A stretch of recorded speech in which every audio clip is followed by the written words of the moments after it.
इस वीडियो में हम बात करेंगे कि अपनी पीसी कॉन्फ़िगरेशन को क्या रख सकते हैं और कैसे अपनी पीसी पार्ट्स चूज कर सकते हैं। मैं इस वीडियो में कुछ आसान तरीके शेयर करना चाहता हूं जिससे कि आप अपनी पीसी पार्ट्स सही तरीके से कैसे चूज कर सकते हैं अगर आपने कभी पीसी बिल्ड नहीं किया हो तो। सो प्लीज इस वीडियो को आखिरी तक देखें और अगर आपको कोई चीज़ पसंद आए तो please like, share and comment.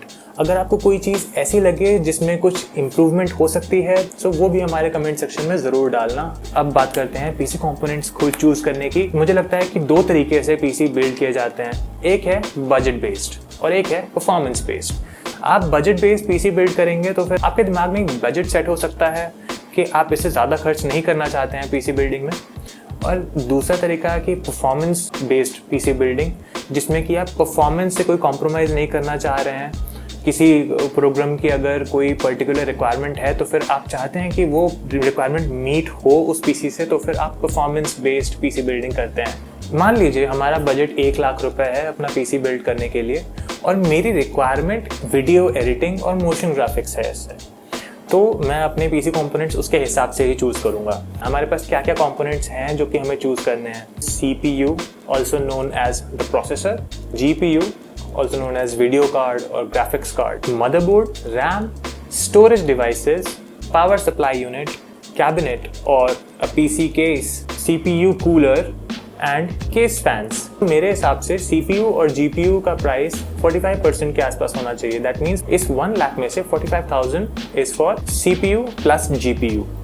Motherboard के लिए मैं सजेस्ट करूँगा 15% और 15,000 in this case। ऐसे ही RAM और स्टोरेज डिवाइसेस मिला के मुझे रखना चाहिए 20% और 20,000 in this case. PC case या पीसी कैबिनेट के लिए मैं रखना चाहूँगा 5%, पावर सप्लाई यूनिट या फिर SMPS के लिए 10%, CPU cooler and case fans मिला के 5%। सो प्रोसेसर और ग्राफिक्स कार्ड का कॉम्बो 45,000 के अंदर होना चाहिए इस डिवीजन के हिसाब से। अगर मेरा काम स्पेसिफिक वीडियो एडिटिंग है तो फिर मेरा काम CPU हैवी टास्क है। आप यही रिक्वायरमेंट अपने हिसाब से भी कस्टमाइज करेंगे। अगर आपकी रिक्वायरमेंट गेम की है या फिर कोई ऐसी चीज़ की है जो कि ग्राफिकली बहुत इंटेंसिव है तो फिर आप GPU पे ज़्यादा स्पेंड करेंगे और सबसे पहले आप GPU भी चूज़ कर सकते हैं। So let's start with CPU।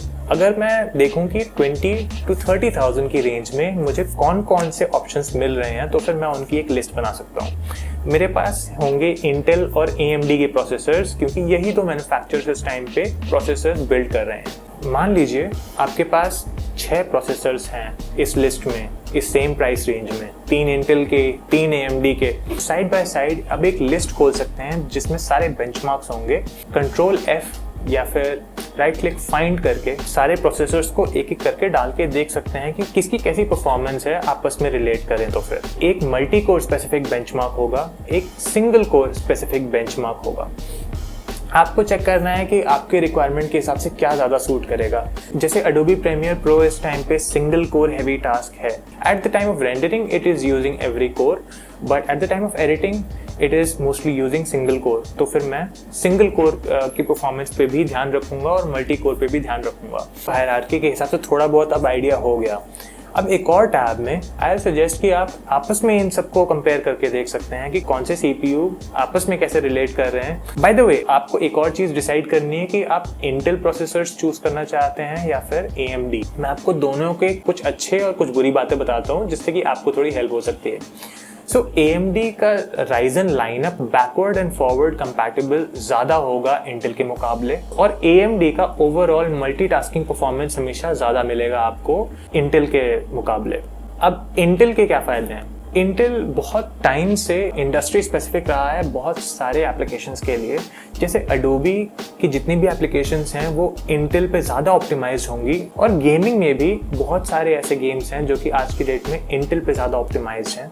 Even for video editing, Intel is also optimized for video encoding। मैं कंपेयर कर रहा हूँ इक्विवेलेंट प्राइस रेंज के प्रोसेसर्स को, इस चीज़ का ज़रूर ध्यान रखिएगा। इस केस में हम लोग AMD चूज़ कर रहे हैं बिकॉज इस टाइम पे AMD का ओवरऑल वैल्यू ज़्यादा है। Even if it is not AMD that you are choosing, मैं आगे चल के वीडियो के सारे एस्पेक्ट्स में इंटेल और AMD दोनों का ही ध्यान रखने वाला हूँ। इन सब प्रोसेसर्स की लिस्ट में से मुझे AMD चूज़ करना है। अभी तक मैंने सिर्फ ये फाइनलाइज किया है। अब आते हैं हम लोग एक GPU चूज़ करने के लिए। तो हमें सिर्फ GPU में एक चीज़ कंपैटिबिलिटी के लिए ध्यान रखना होता है कि वो PCI Express वर्जन कौन सा यूज़ कर रहा है। ग्राफिक्स कार्ड के लिए भी हमारे पास दो मेजर मैन्युफैक्चरर्स हैं, actually not manufacturers but designers. NVIDIA या फिर AMD ग्राफिक्स कार्ड को डिज़ाइन करता है, उस डिज़ाइन को मैन्युफैक्चरर्स रेप्लिकेट करके बेचते हैं। So this is a very confusing part, जहाँ पे आपको NVIDIA और AMD सेम नाम के कार्ड अलग अलग मैन्युफैक्चरर्स के थ्रू मिल रहे हैं। बेसिकली आपको परफॉर्मेंस में कोई बहुत मेजर डिफरेंस नहीं दिखाई देगा, लेकिन इसका size, cooling effectiveness, manufacturing quality कैसी है, कॉइल वाइनिंग होती है या नहीं, ये सब कुछ फैक्टर्स हैं जो कि बड़ा रोल प्ले करते हैं इनकी प्राइसिंग को लेके। CPU और GPU पे कुछ देर बाद वापस आते हैं जब हम लोग के बाकी पार्ट्स चूज़ हो जाएं, तो फिर बिकॉज उस टाइम पे हम लोग फाइनली एक डिसीजन ले सकते हैं कि कौन सा कॉम्बो हमारे लिए ज़्यादा अच्छा होगा। Let's choose the motherboard. आपको ध्यान रखना है कि CPU का सॉकेट क्या है और CPU के सॉकेट के हिसाब से ही आप मदरबोर्ड सर्च करोगे। एक बहुत ही ज़रूरी कंपोनेंट होता है मदरबोर्ड पे, वो होता है चिपसेट। मदरबोर्ड का हार्ट होता है चिपसेट।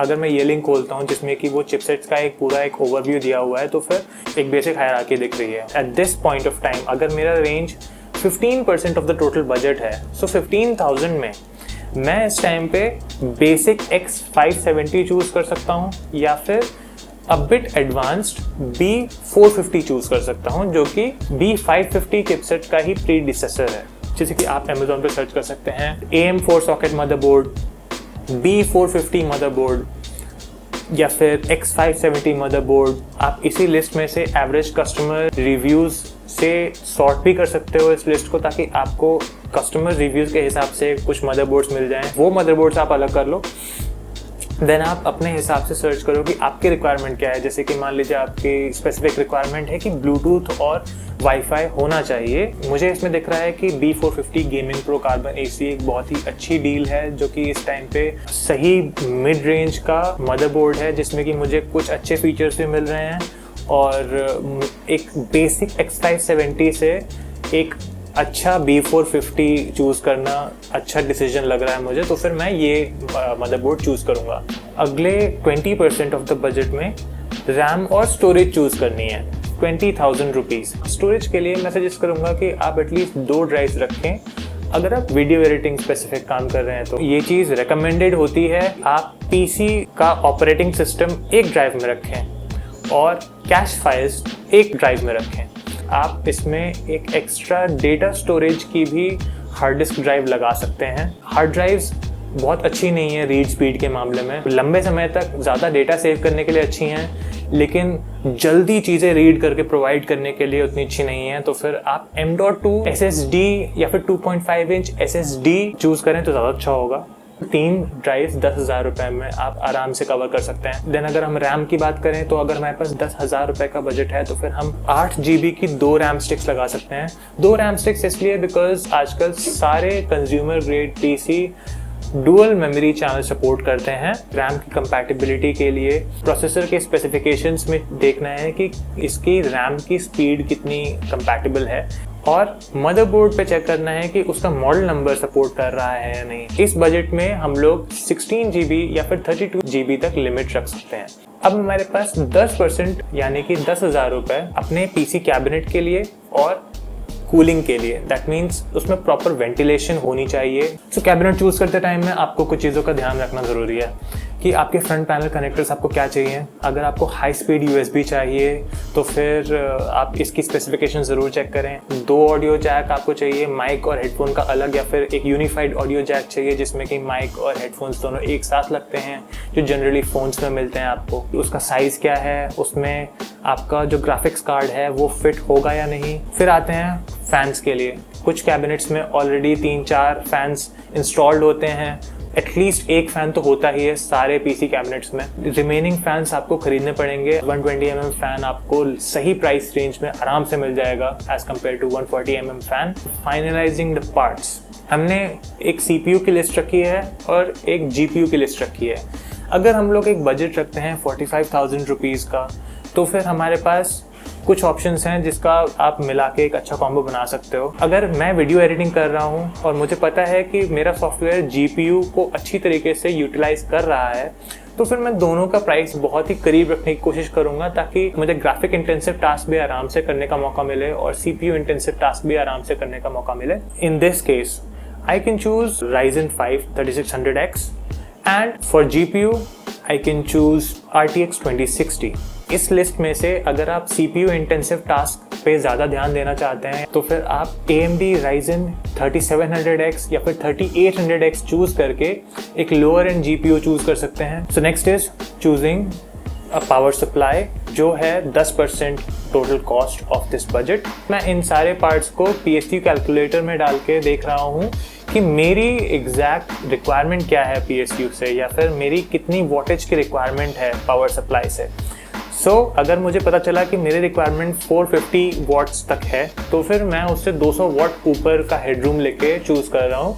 सो दैट मीन्स कि मुझे 650 वॉट या फिर 700 या 750 वॉट की पावर सप्लाई चाहिए। 80+ gold is a very good rating for a good performing power supply. So the list is ready. देखिए, मैंने जानबूझ के ऐसी चीज़ें इन्वॉल्व नहीं की हैं इस वीडियो में जो कि किसी नए व्यूअर के लिए या फिर किसी नए PC बिल्डर के लिए कंफ्यूजिंग हो सकती हैं, बट ज़रूरी बिल्कुल भी नहीं है। जैसे कि ओवरक्लॉकिंग ऐसा टर्म है जो कि आप हमेशा PC बिल्डिंग इंडस्ट्री में किसी न किसी के मुंह से सुनेंगे ही, लेकिन it is not worth it. पहला तो वो आपके PC कंपोनेंट्स को बहुत जल्दी वेयर करता है, दूसरा कि वो पावर बहुत ज़्यादा कंज्यूम करता है, तीसरा हीट बहुत ज़्यादा जनरेट करता है। मैंने एक और चीज़ नहीं ऐड की थी इसमें कि आप CPU कूलर इस्तेमाल करना चाहते हो या नहीं। बहुत कम ऐसे प्रोसेसर्स हैं जिसमें CPU cooler in the box नहीं आता। CPU कूलिंग की भी एक मैंने वीडियो बनाई है जो कि आप देख सकते हो, जिससे कि आपको आइडिया होगा कि CPU कूलर कैसे काम करता है, कैसे हेल्प करता है। एज अ थंब रूल आप ये याद रखें कि अगर आप ओवरक्लॉकिंग कर रहे हो तो फिर आप लिक्विड कूलर लगाओ। अगर आप एक नॉर्मल एक स्टॉक स्पीड पे अपना CPU यूज़ कर रहे हो, आपने कोई छेड़खानी नहीं की है, तो फिर आप नॉर्मल कूलर जो कि स्टॉक डब्बे में आता है वो लगा सकते हो, या फिर अगर आपको उससे अच्छी परफॉर्मेंस चाहिए तो फिर एक एयर कूलर लगा सकते हो। अब बात आती है एक वेंटिलेशन की। एक फिनोमेना है थर्मल थ्रॉटलिंग। हर एक PC कंपोनेंट का एक ऑप्टिमम वर्किंग टेम्परेचर होता है, जिस टेम्परेचर रेंज में वो हमेशा काम करता है और ऑप्टिमम परफॉर्मेंस देता है। अगर वो उस लिमिट से ऊपर जाता है तो फिर कंप्यूटर अपने आप उस पर्टिकुलर पार्ट को स्लो डाउन कर देता है ताकि प्रोसेस के चक्कर में वो और हीटअप ना हो, वो उस थर्मल लिमिट को बना के रखे। एग्जाम्पल के तौर पे अगर मेरा प्रोसेसर 95 डिग्री सेल्सियस की लिमिट पे सेट है तो फिर वो 95 तक पहुंचते ही उसके प्रोसेसेस को स्लो कर देगा और इसको 95 के ऊपर नहीं जाने देगा। ये हर एक कंपोनेंट के लिए अप्लाई हो रहा है और जो PC फैंस हैं उसके लिए बहुत हेल्प करते हैं। आपकी जो प्लेसमेंट है CPU फैंस की, आपके जो सारे फैंस की डायरेक्शन है, जो स्पीड है, वो सब भी बहुत हेल्प करती है। एज अ थंब रूल अपने कैबिनेट में हमेशा पॉजिटिव प्रेशर बनाने की कोशिश करते हैं। आपका हमेशा इनटेक फैन या फिर इनटेक एयर फ्लो आपके एग्जॉस्ट से ज़्यादा होना चाहिए। आपको सिर्फ इस चीज़ का ध्यान रखना है। So most of the times जितने भी इनटेक फैंस वाले प्लेसमेंट्स होती हैं वहाँ पे कोई ना कोई डस्ट फिल्टर होता है और वो डस्ट फिल्टर आपके अंदर के कंपोनेंट्स में डस्ट बनाने से बचाता है। मैं आपको बताने वाला हूँ कुछ बहुत ही इंपॉर्टेंट टिप्स जो कि आपको ऑनलाइन शॉपिंग में थोड़ी हेल्प कर सकते हैं। टिप नंबर 1, प्राइस हिस्ट्री ज़रूर चेक करें। अगर आप मेजर रिटेलर्स के थ्रू कोई चीज़ खरीद रहे हैं जैसे कि Amazon, फ्लिपकार्ट, तो इन सब के प्रोडक्ट पेजेस का लिंक कॉपी करके आपको किसी प्राइस हिस्ट्री या फिर किसी प्राइस ट्रैकिंग वाली वेबसाइट पे डालना है, तो आप अपना डिसीजन उसके हिसाब से ले सकते हैं कि क्या पता आप थोड़े दिन वेट करके देखें तो फिर इसका प्राइस कम हो जाए। सो फ्रैंकली स्पीकिंग, अगर पर प्रोडक्ट आप 500 रुपये भी बचाते हैं और आपके पास 10 प्रोडक्ट्स हैं तो फिर 5000 रुपये is a big amount to save. Tip number 2 is to always keep compatibility in mind. आपने किसी प्रोडक्ट को अपने लिस्ट में डाला लेकिन वो अनअवेलेबल हो गया या फिर आउट ऑफ स्टॉक हो गया, उस केस में आपको जल्दीबाजी नहीं करनी चाहिए। आपको सेम प्रोसेस फॉलो करना चाहिए जो आपने प्रोडक्ट को पिक करते टाइम यूज़ किया था, to always check for compatibility. For an example, अगर मैं प्रोसेसर चूज़ कर लिया मैंने, उसके बाद मैं अगर कोई मदरबोर्ड चूज़ करता हूँ जो कि अचानक से आउट ऑफ स्टॉक चला जाता है, तो फिर मैं ये कभी नहीं भूलूंगा कि वो AM4 सॉकेट यूज़ कर रहा है। Tip number 3, always check for a delivery window. सारे प्रोडक्ट्स का एक रिटर्न या रिप्लेसमेंट विंडो होता है, तो आपको इस चीज़ का ध्यान रखना चाहिए कि आप इसी विंडो के अंदर सारी चीज़ें डिलीवर करवा पाएँ अपने एड्रेस पे। जैसे कि आपके सारे कंपोनेंट्स आप अलग अलग जगह से आ रहे हैं, अलग अलग सेलर्स के थ्रू आ रहे हैं, तो आपके सारे प्रोडक्ट्स अलग अलग टाइम पे ही डिलीवर होंगे। सो आपको ये चीज़ ध्यान में रखनी है कि आपके पास डिलीवरी विंडो के अंदर ही सारे कंपोनेंट्स डिलीवर हों, बिकॉज उस केस में आप अपना पीसी बिल्ड कर सकते हो, और अगर आपको किसी पार्ट में कोई प्रॉब्लम होती है या फिर आपको पता चलता है कि कोई पार्ट सही नहीं आया है, तो उस केस में आप उसका सही टाइम पे रिटर्न या रिप्लेसमेंट फाइल कर सकते हो। Tip number 4 which is delivery inspection. कहीं ऐसा तो नहीं है कि आपको कोई काउंटरफीट प्रोडक्ट मिल रहा है, कोई नकली प्रोडक्ट या फिर अनसील्ड प्रोडक्ट या फिर यूज्ड प्रोडक्ट मिल रहा है। जैसे मेरे केस में हुआ था कि मैंने मदरबोर्ड मंगवाया और वो यूज्ड मदरबोर्ड था, उसका एक PCI एक्सप्रेस स्लॉट का लैच टूटा हुआ था। टिप नंबर 5, आपको इस चीज़ का ध्यान रखना है कि आपने जो प्रोडक्ट खरीदा वही प्रोडक्ट आपको डिलीवर हुआ है और उसका कोई मॉडल नंबर चेंज नहीं है, बिकॉज आपने बहुत रिसर्च करके एक पार्ट लिस्ट बनाई है और कंपैटिबिलिटी उसके हिसाब से ही डिसाइड की है। तो फिर आप ये कभी नहीं पसंद करोगे कि आपको वो प्रोडक्ट नहीं मिला जो आपने चूज़ किया था। ये कुछ टिप्स हैं जो कि आपको एक ओवरऑल ऑनलाइन शॉपिंग के एक्सपीरियंस में ध्यान में रखनी चाहिए। एक बोनस टिप है ऑनलाइन शॉपिंग के मामले में कि आप ह्यूमन मालवेयर का ज़रूर ध्यान रखें। आई नो कि एक्साइटमेंट हो सकती है, बट कोई भी पैकेज ले रहे हैं तो फिर आप उसको ऐसे अनपैक करें कि आप पे उसका इफेक्ट ना हो। ऑनलाइन शॉपिंग वेबसाइट से आई हुई कोई भी चीज़ सील्ड पैक ही होगी। उस केस में आपको सिर्फ बाहर की लेयर से आइसोलेट करते हुए आपको कोई चीज़ अनपैक करनी है। उसके बाद आपको इस पैकेट को कंटामिनेटेड समझ के आपको एक जगह पे डंप करना है, अपने हाथ साफ करने हैं, and then only unbox your product. कभी कभी आपने 1 डे डिलीवरी चूज़ किया हो, लास्ट डे वो पैकेज शिप हुआ और आज आ गया, तो ऐसा नहीं है कि आप उसको सेफली अनपैक करो तो फिर वो सेफ ही होगा। आपको इस चीज़ का ध्यान रखना है कि वो अंदर अभी भी वो वायरस हो सकता है। If you have any questions about choosing the right parts, please drop your comment in the comment box. Please share this video with anyone who might find it helpful. Thank you.